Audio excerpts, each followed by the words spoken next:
Hi everyone. We thought we'd record a video today on relationship with food. And it's something that comes up for us with our clients. So we thought it'd be useful for B and I to have a conversation about it. So I guess B, one of the big questions I get is, did B stop liking food, or was it something that she never liked food, or how has that changed now? So do you want to just kick off? Yeah, sure. So, yeah, it's really interesting because eating disorders, in my view anyway, aren't about food. Um, it's more a way of um, kind of dealing with stuff that's going on, and it's kind of like a coping strategy. But actually, it's not about the food, even though that's how it manifests. But actually, when it came to my relationship with food, um, I think there's maybe the common misconception maybe that it's because we're fussy eaters and that we just have become really picky and don't like all these different foods that and we've kind of now deemed to be off limits. But actually, it couldn't really be further from the truth, because when I had my eating disorder, I was obsessed. I really was. I would constantly watch cookery programs. I would pore over cookery books. It was almost like I was getting my intake of food just through kind of absorbing it in different ways. I would cook a lot. I cook a lot for other people, but then I wouldn't necessarily eat it myself. I used to bake a lot, but never actually eat the stuff that came out of the oven. So actually, it wasn't that I fell out of love with food at all. It was quite the opposite. It was what I constantly thought about. And when you would be cooking meals and when we went out for dinner and you guys would order pizza and stuff like that, it wasn't that the reason I ordered the salad off the menu wasn't because that's what I wanted to eat. I desperately wanted to order the pizza, but this voice in my head was telling me that I couldn't. And it wasn't even giving me a reason. It was just off limits. I didn't even see, I spoke about this a bit before, on the menu, I didn't even see the rest of it. I didn't even look. There was only ever the salad option, or my mind would very quickly kind of scan and lock on to the thing that I thought had the fewest calories in it and go for that one. There was no question about it. And it was a constant game of mental arithmetic as well, because I was trying to calculate what I had already eaten that day and how much I was then allowed to eat in that meal. But it wasn't that I didn't want to eat the other options. It was just I wasn't letting myself, or that the eating disorder wasn't letting me. And so this whole rediscovery process that I was on for, well, quite a few years, when I was reintroducing a lot of the foods that had been blacklisted for so long, that it was quite hard to do that in a way, because it was so set in stone for so long. And when you've not done something for so long, because you've been told by this thing in your head that you can't, then actually going against that can be really hard, really, really tough.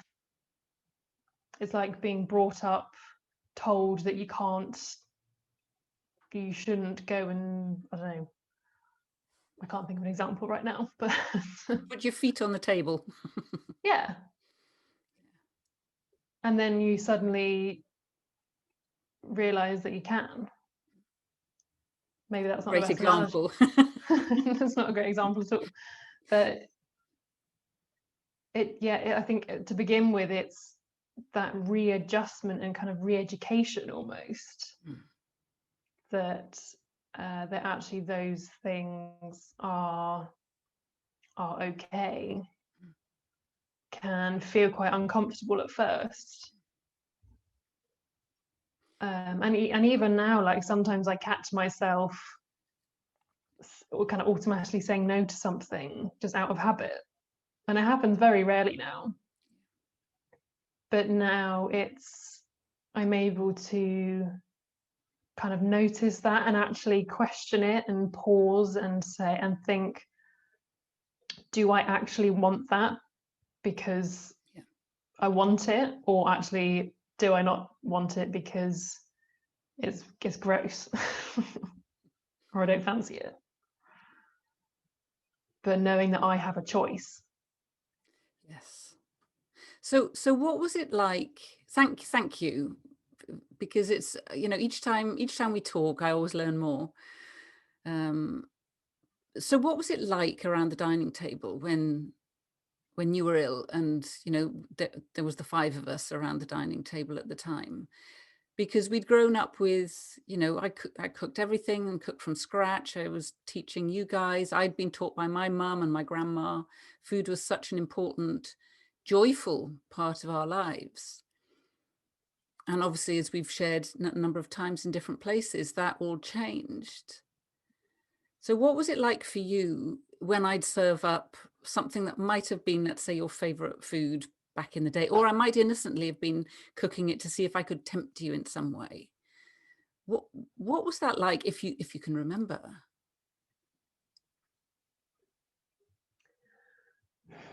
It's a good question.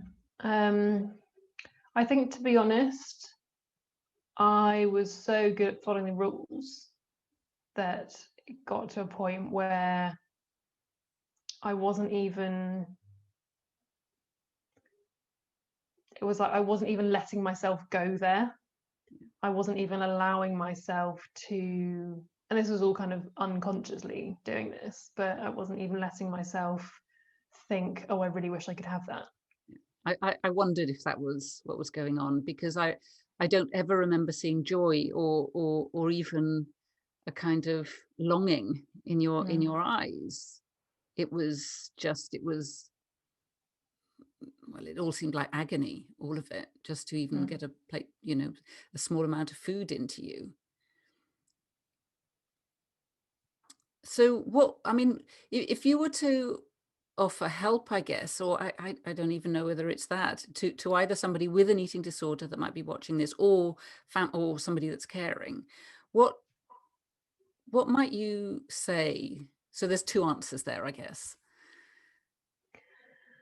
I guess to those with an eating disorder, I think, again, this is only from I can only ever speak from my experience, but I think they probably know it's not, like, the eating disorder isn't about the food, but there is going to be that kind of obsession in a way. But I think it's allowing yourself to want something. And I've talked about this a lot, but the turning point for me in my recovery was seeing that my list of fear foods wasn't real, and that nothing was going to happen if I disobeyed this voice in my head that was telling me that I can't have those things. and knowing that we have a choice. We have a choice about what we eat. We have a choice over whether or not we follow the eating disorder, even when it feels like we can't or that we don't. And I think for parents,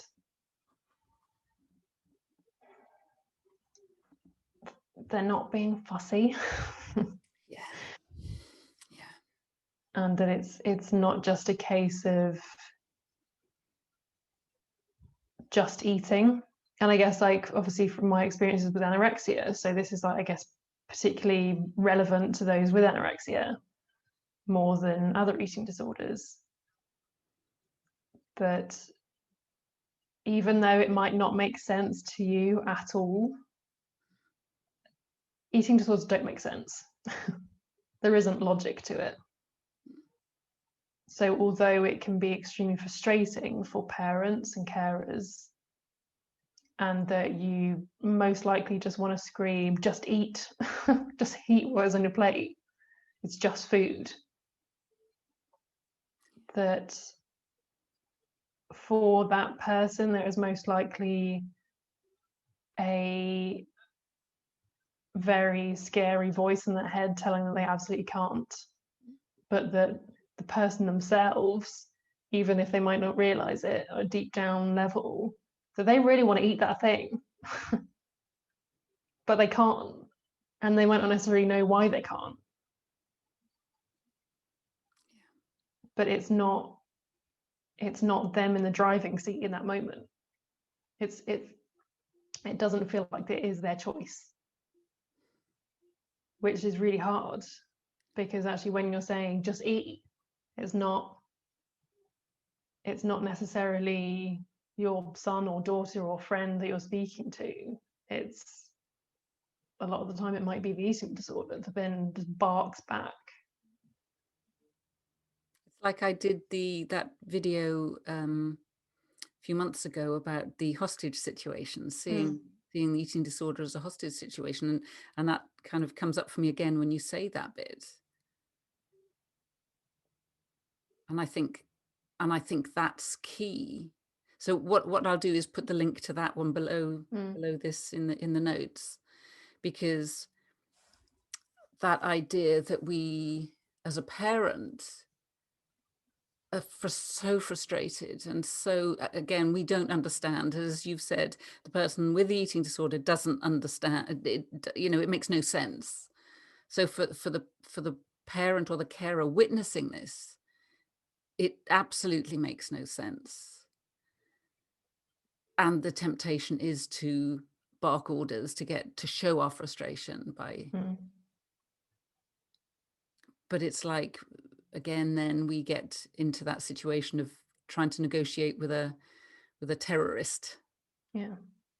And that's never going to work. No, exactly. And I think just like the last thing I wanted to say was when I said at the start that eating disorders aren't food. Oh, eating disorders aren't about the food. What I mean by that is it's not like the food isn't the problem, if that makes sense. So it's not, it's about fear. It's about feelings of around self-worth and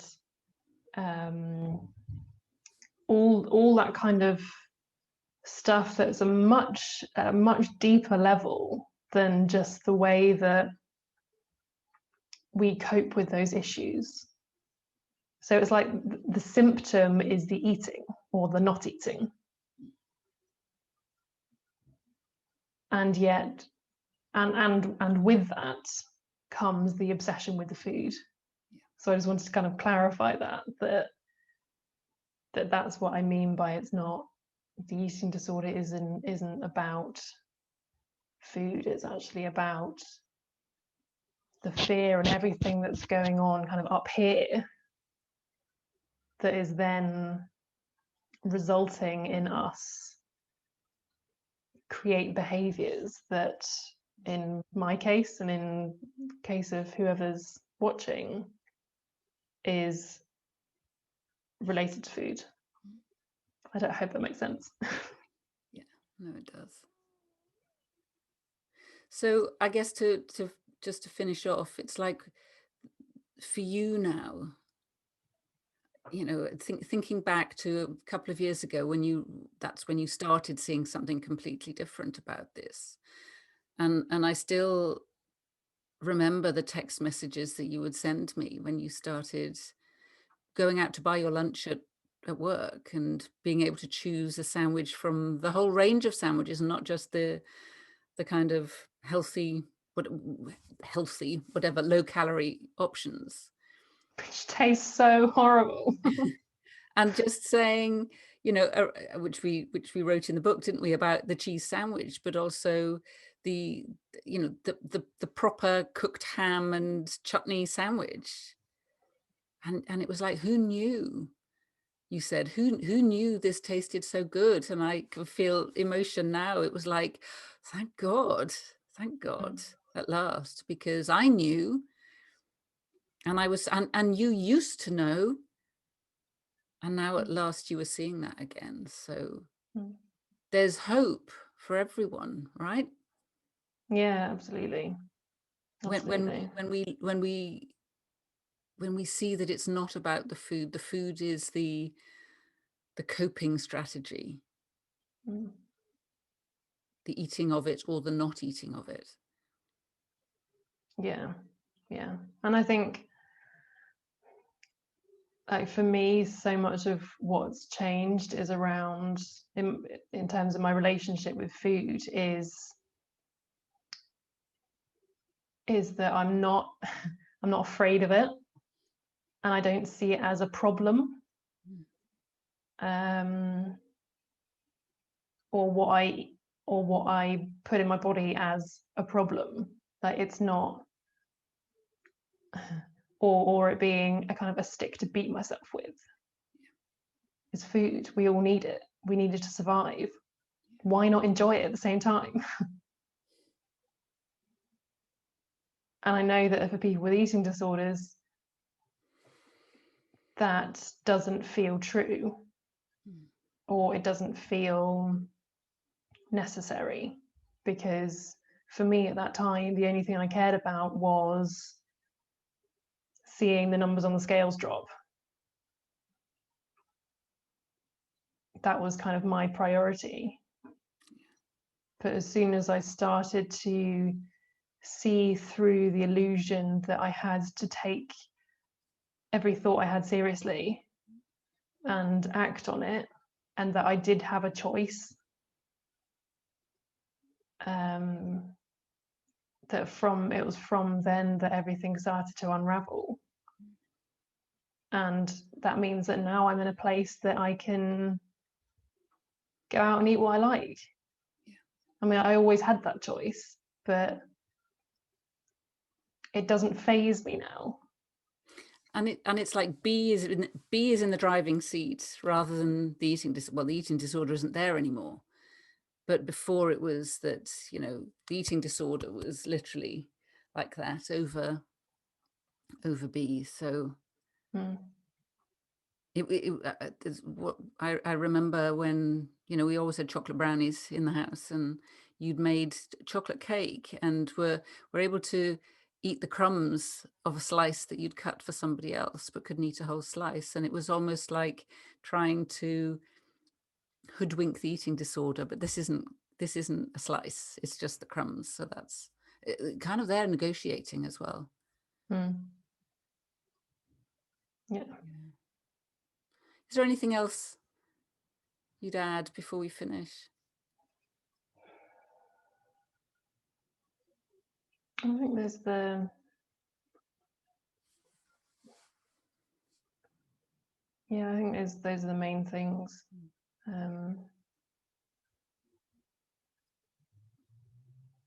Yeah, I think it's